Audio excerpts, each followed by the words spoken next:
स्वागत है आज के वीडियो में दोस्तों। आप अच्छे से होंगे।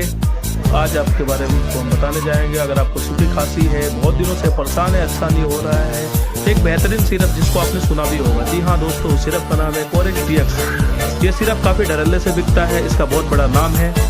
तो इस सिरप को बिना डॉक्टर की सलाह पे ना लें। अगर आप ऐसे लेते हैं तो आप समझिए, बट ऐसे ना लें। किसी भी दवाई को डॉक्टर की सलाह से लें, किसी भी फार्मासिस्ट के एडवाइस पे लें। सिरप में कंपोजिशन है डेक्सामेथासोन HBr IP10 mg और क्लोरोफेनेमिन है 4 mg। इस सिरप का एलर्जी खांसी हो रही है, या कफ स्नेजिंग है, या फिर आपको बार बार खांसी हो रही है, सूखी खांसी हो, तो आप ले सकते हैं। तो अच्छी लगी हो तो दोस्तों ऐसे देखते रहें। चैनल को फॉलो करें, सब्सक्राइब करें, लाइक करें और शेयर करें। और हाँ